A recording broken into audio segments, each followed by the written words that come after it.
واستخف يمين بجلال كنهك لا يكاد يبين تجفى وتعبد والضغائن تغتلي والدهر يقسو تارة ويلين وتظل أنت كما عهدتك نغمة للآن لم يرقى لها تلحين لك بالنفوس إمامة فيهون لو عصفت بك الشورى أو التعيين لك بالنفوس إمامة فيهون لو عصفت بك الشورى أو التعيين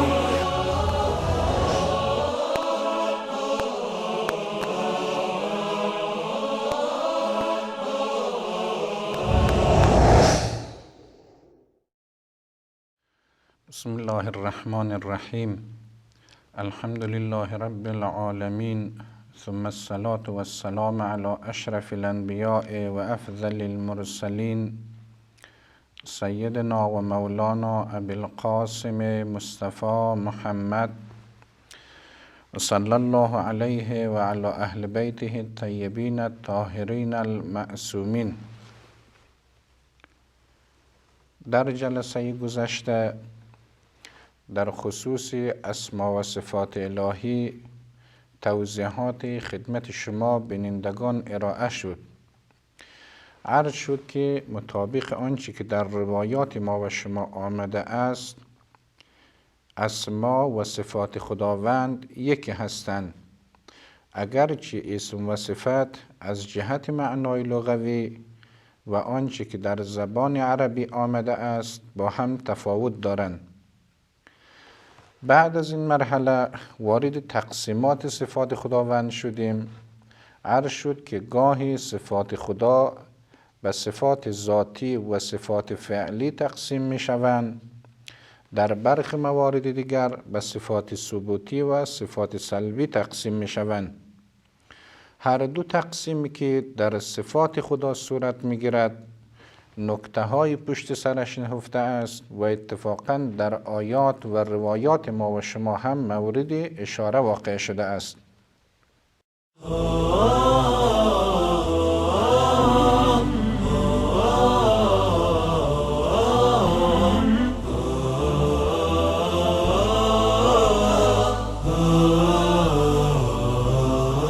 در این جلسه در خصوص این نکته می خواهم با شما بحث بکنم که آیا می توان خداوند را توصیف کرد؟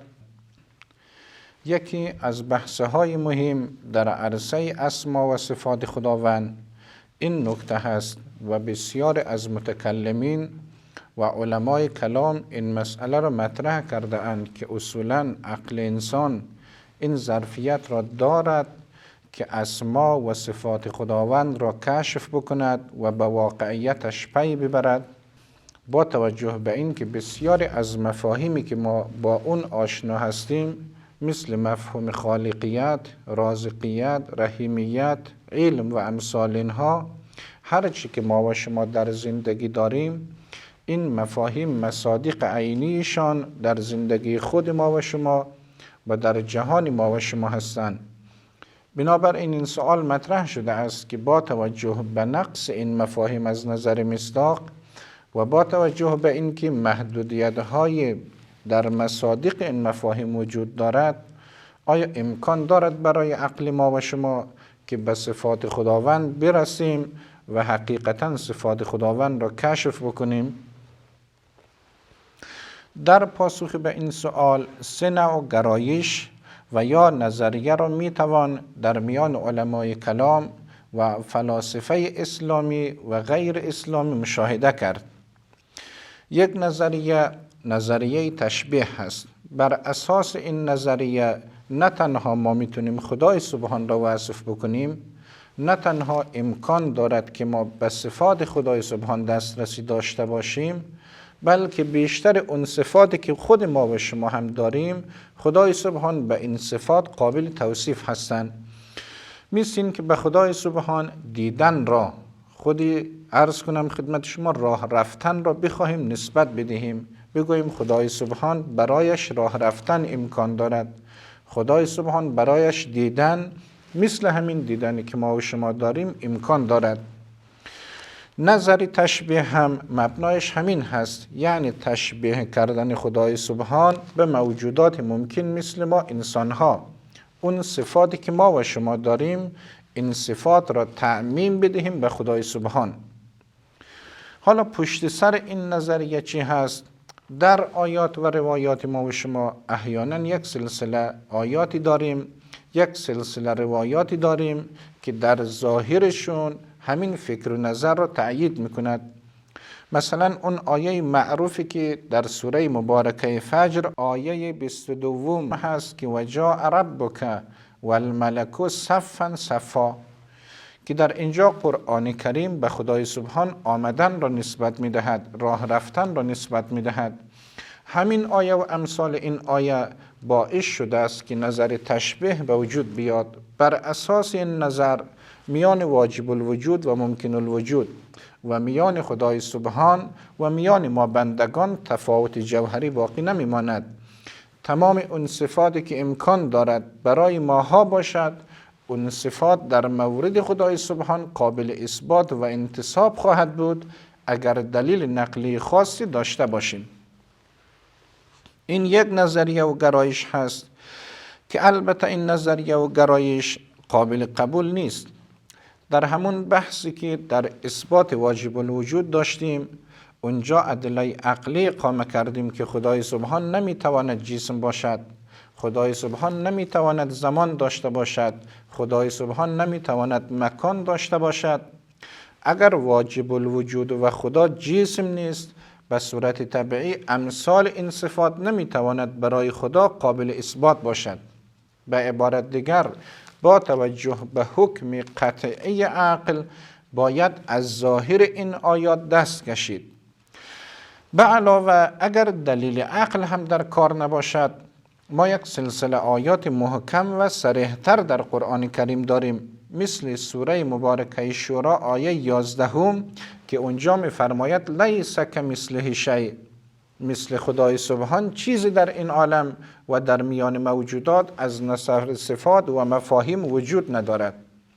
با توجه به این صراحتی که در آیه شریفه وجود دارد که هیچ چیزی در میان موجودات مثل خدای سبحان نیست، امکان ندارد که ما و شما عین اون صفاتی که برای خود ما هست و با اون صفات خودمان را وصف میکنیم، با اون صفات بتوانیم خدای سبحان را توصیف بکنیم.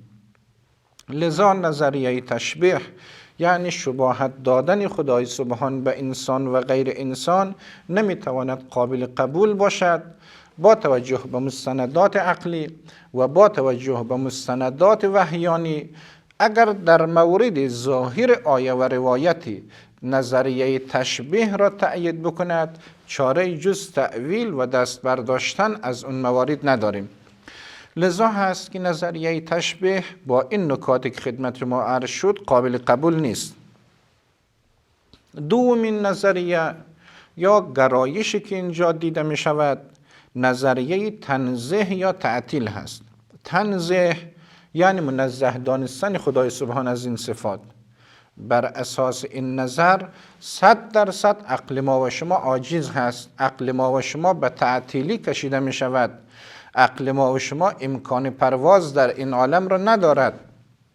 قدرت عقل ما و شما، کشش عقل ما و شما در حد نیست که بتواند اسما و صفات خدای سبحان را تحلیل بکند و به این واقعیت ها پی ببرد. این نظریه هم مستندات عقلی دارد و هم مستندات نقلی. مستندات عقلی این نظریه و گرایش همون نکته است که خدمت شما مکرر عرض شد که این صفاتی که ما و شما با اونها آشنا هستیم، مفاهیمی که ما و شما در زندگی روزمره به کار میبریم، همگی مصداقشون، کاربردشون در چارچوب زندگی ما انسانها و ممکن الوجود هست. با توجه به محدودیت، با توجه به نقص و با توجه به ضعفی که در عالم ممکنات حاکم هست، امکان ندارد که با این مفاهیم و با این اسایلنگ بتوانیم در عرصه واجب الوجود قدم بزنیم و حقایق و واقعیات را در اون عرصه کشف بکنیم. لذا در قرآن کریم هم یک سلسله آیات احیانا داریم که خود سبحان الله عما یصفون که در قرآن کریم مکرر تکرار شده است، احیانا به این آیات و امثال این آیات استدلال کرده اند.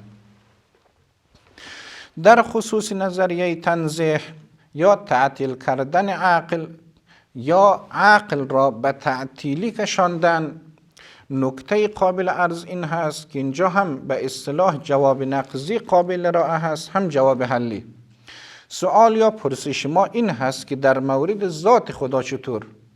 آیا وجود خدای سبحان با عقل ما و شما قابل اثبات هست یا نیست؟ قطعا همه ما و شما قبول داریم که وجود خدای سبحان با عقل بشری قابل اثبات هست.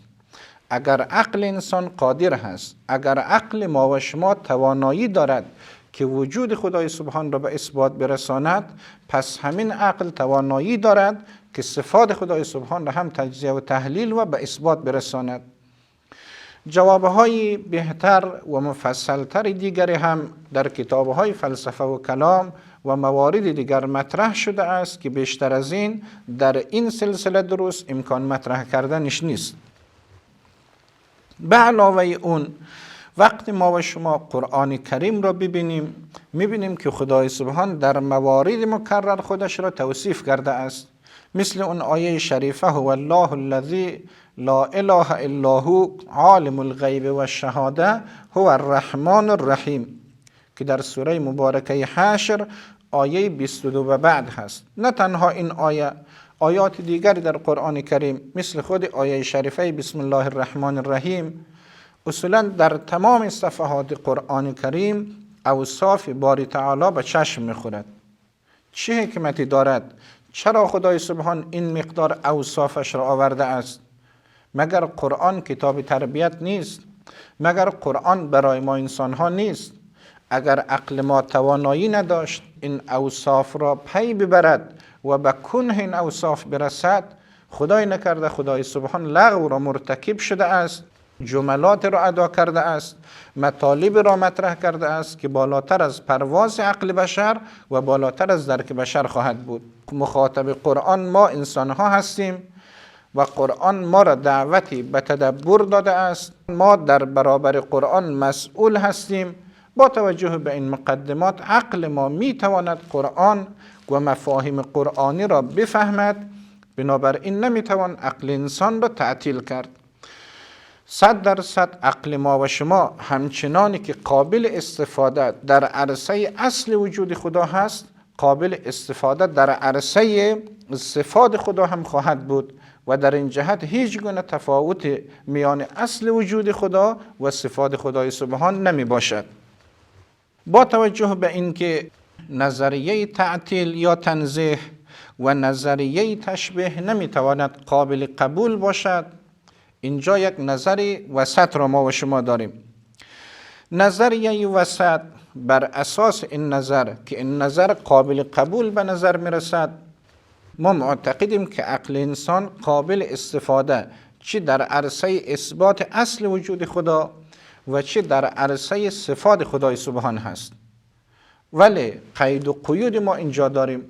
ما معتقدیم باید خدا را جوری توصیف کرد، اون صفات و کمالات را برای خدای سبحان نسبت داد که منجر به تشبیه یا منجر به تنزیه نشود، منجر به تعطیل نشود.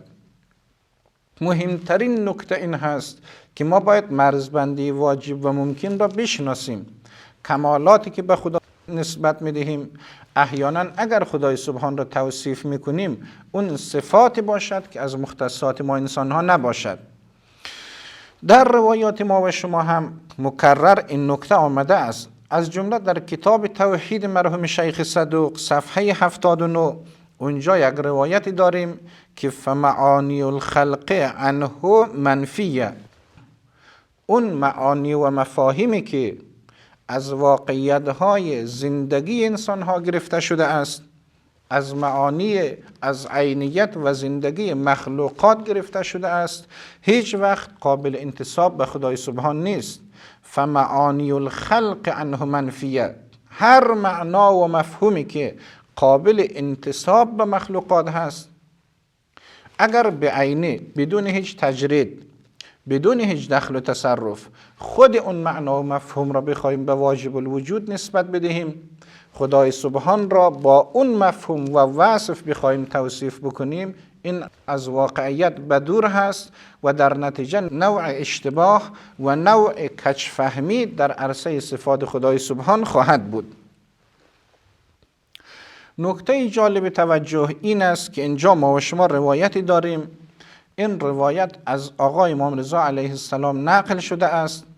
ظاهر روایت این هست که همین سه مذهب را حضرت مطرح می کند، یعنی نظریه تشبیه، نظریه تعطیل یا تنزیه و نظریه وسط، و امام علیه السلام 2 تا نظر اول را رد می کند و نظر سوم را تأیید. روایت این هست که امام رضا علیه السلام مطابق این روایت می فرماید للناس فی التوحید 3 مذاهب، برای مردمان در عرصه توحید 3 تا مذهب هست: نفی و تشبیه و اثبات بغیر تشبیه. یکی نظریه نفی هست، یکی نظریه تشبیه هست، یکی نظریه اثبات بدون تشبیه هست. مراد از نفی یعنی همون تعطیل دانستن عقل، یعنی این که عقل ما انسان ها قدرت پرواز را در عرصه صفات خدای سبحان ندارد. مراد از تشبیه یعنی شباهت سازی یا تشبیه کردن خدای سبحان به ما انسان ها، و اثبات به غیر تشبیه همین نظر آخر یا نظر وسط خواهد بود. امام به صراحت اینجا می‌فرماید فمذهب النفی لا یجوز، مذهب تعطیل، اون مذهبی که عقل انسان را عاجز می‌داند درست نیست، و مذهب التشبیه لا یجوز، مذهب تشبیه هم درست نیست، لأن الله تبارک و تعالی لا یشبهه شیء. چرا مذهب تشبیه درست نیست؟ به این جهت که خدای سبحان هیچ گونه شباهتی به مخلوقات ندارد. بنابراین مفاهیم، اوصاف و نکاتی که قابل صدق بر ممکن الوجود و بر ما انسان ها هست هیچ وقت قابل صدق بر خدای سبحان نخواهد بود. لذا در ادامه امام علیه السلام می‌فرماید و السبیل فی الطریقة الثالثة اثبات بلا تشبیه. راه درست همین راه سوم هست. راه سوم چی بود؟ اثبات بلا تشبیه. این که باور بکنیم عقل ما و شما میفهمد، عقل توانایی دارد، با عقل میتوانیم صفات خدای سبحان را تجزیه و تحلیل بکنیم. منتها خط قرمز ما این هست که واجب را با ممکن مخلوط نکنیم. نباید کاری بکنیم که نقص، عجز و ضعفی که ممکن الوجود و ما انسان ها داریم اینها را به ساحت ربوبی و خدای سبحان نسبت بدهیم. این روایت شریف در اصول شریف کافی جلد 1 صفحه 100 از آقای امام رضا علیه السلام و همچنین این روایت در توحید مرحوم شیخ صدوق نقل شده است. بر اساس این روایت و با توجه به این که در خارج هم واقعا انسان و گرایش بوده است، بنابراین نظر صحیح همون نظر سومی هست. ما معتقدیم که خدای سبحان عقلی که به ما و شما داده است این قدرت را دارد، این توانایی را دارد که در عرصه صفات خدا مثل اصل وجود خدا برای ما و شما حجت باشد، قابل استفاده باشد، راهنمای بشر به سوی حقیقت باشد و دروازه حقیقت را در راه بشر بر روی بشر باز بکند. در خصوص این روایت شریف البته یک نکته هست که آیا امام علیه السلام در صدد استدلال بر اصل وجود خدا هست یا در صدد استدلال بر صفات خدا هست؟ اگر متن روایت را ما و شما دقت بکنیم این سوال در ذهن انسان می آید، ولی با توجه به این که امام در ادامه روایت فرمود و مذهب التشبیه لا یجوز لأن الله تبارک و تعالی لا یشبهه شیء، از این استدلال امام میفهمیم که امام علیه السلام در مقام بحث از صفات خدا هست، در مقام صفات هست که لیس کمثله شیء یا لا یشبهه شیء. لذا هست که با توجه به این قرینه یا حداقل مطلق بودن روایت، این روایت به درد بحث ما و شما میخورد و میتوانیم از میان 3 نظریه مطرح شده، یعنی نظریه تشبیه و نظریه تنزیه و نظریه سوم را به عنوان نظریه صحیح در بحث فعلی انتخاب بکنیم.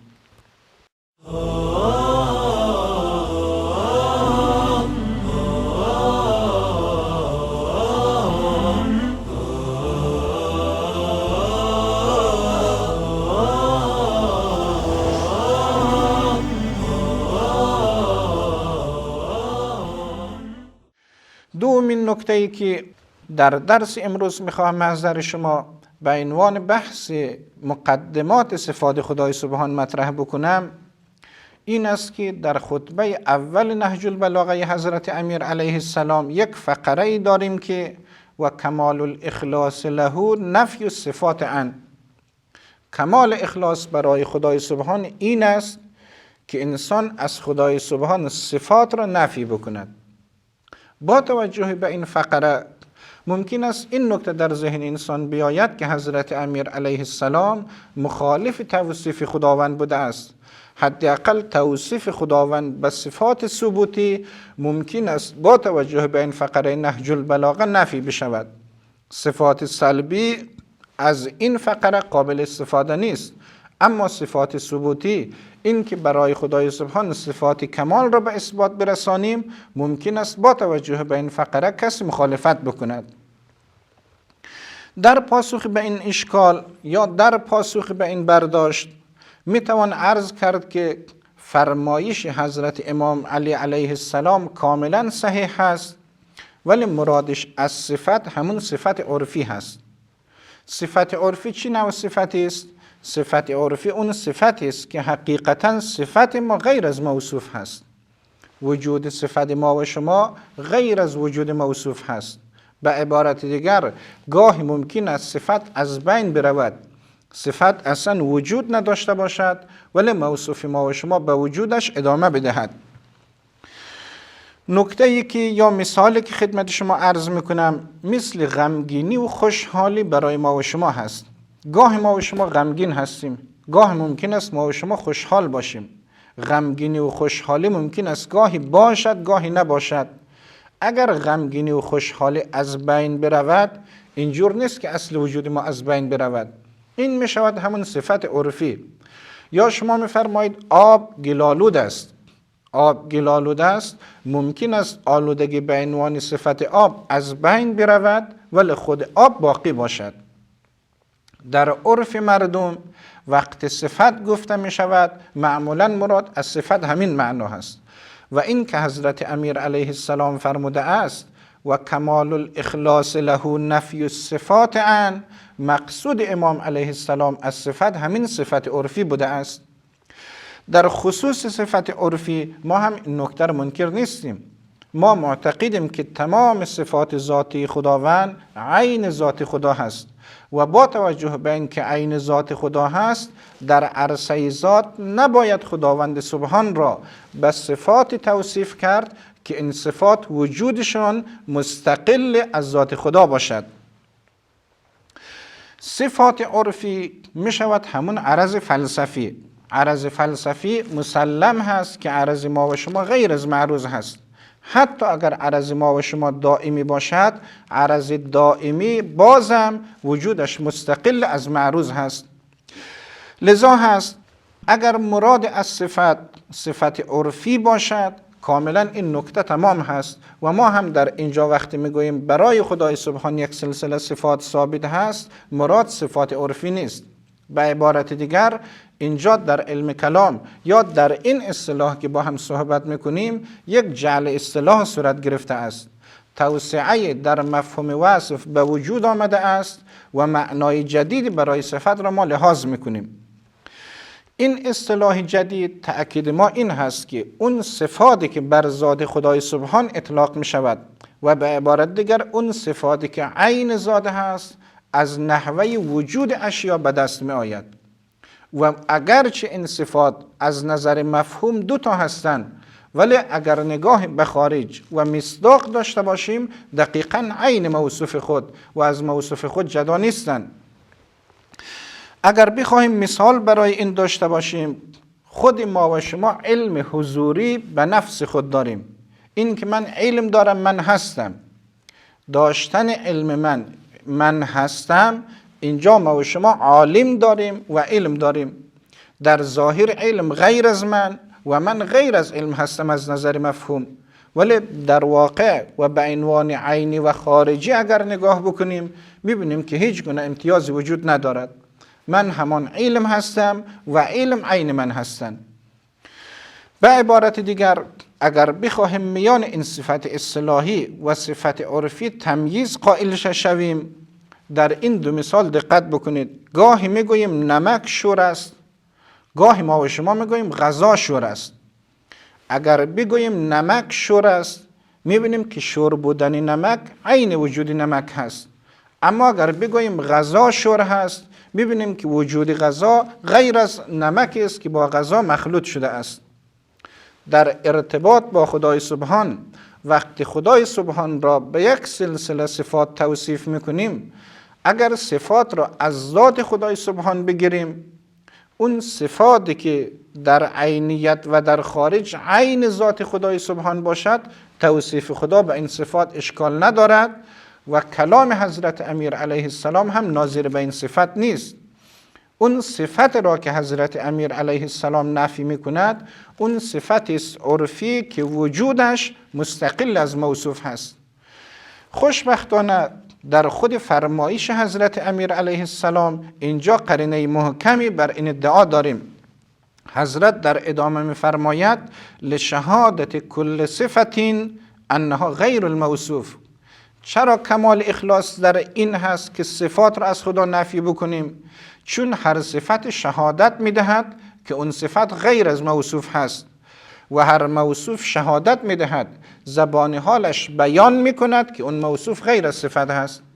اینجا ببینیم که دقیقا حضرت امیر علیه السلام تفکیک وجودی رو تصریح کرده است که وجود موصوف غیر از صفت و وجود صفت غیر از موصوف هست و این میشود همون صفت عرفی.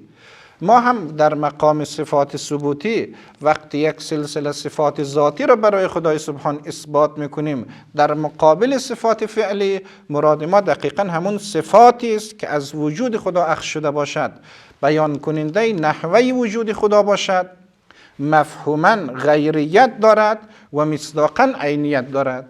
بر اساس این برداشت هست که نکته دوم هم حل می شود و هیچ گونه مشکلی در این جهت هم نخواهیم داشت.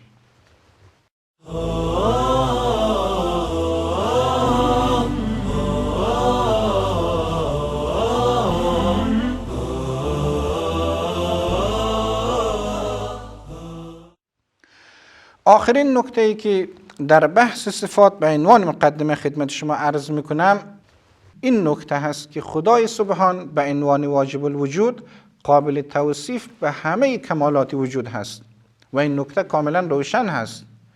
هر نوع کمالی که ما و شما در این عالم داشته باشیم، به شرط اینکه کمال باشد، با تجرید قابل انتساب به خدای سبحان هست و خدای سبحان تمام این کمالات را دارد. چرا که اصل این کمالات ریشهش او هست، سرچشمهش خدای سبحان هست. اگر بخواهیم از باب تشبیه معقول به محسوس یک تشبیه داشته باشیم، می شود مثل معلم و متعلم. شما دقت بکنید وقتی معلم درس می دهد یک سلسله معلومات را به دانش آموز و متعلم منتقل می کند. با انتقال این معلومات به دانش آموز هیچ گونه کم و کسری در اندوخته ها و دانش معلم رخ نمی دهد. حالا اگر بخواهیم نوع تشبیه داشته باشیم، هر آنچه از کمالات ما و شما در این عالم میبینیم، چه در عرصه علم چه در عرصه غیر علم، هر نوع کمالی که ما و شما داشته باشیم مصداق اتم و اکمل اون کمالات در نزد خدای سبحان هست و خدای سبحان ریشه تمام این کمالات هست. لذا در موجودات و در هستی ما و شما نمیتوانیم کمالی داشته باشیم که این کمالات در موجودات باشد ولی خدای سبحان این کمالات را نداشته باشد. تا اینجا مباحث مقدماتی مربوط به اسما و صفات خداوند به پایان رسید. از درس آینده با استعانت از خدای سبحان مهمترین صفات خدای سبحان را خدمت شما مطرح خواهم کرد. البته طبیعتاً چه در عرصه صفات ذاتی و چه در عرصه صفات فعلی بحث ما ناظر به مهمترین صفات خواهد بود و عرض کردم که غیر از اینها هر نوع کمال را که شما در نظر بگیرید واجب الوجود و خدای سبحان قابل اتصاف به این صفات خواهد بود. امیدوارم که توانسته باشم مجموعه نکات را به شما عزیزان منتقل کرده باشم. و السلام علیکم و رحمت الله و برکاته.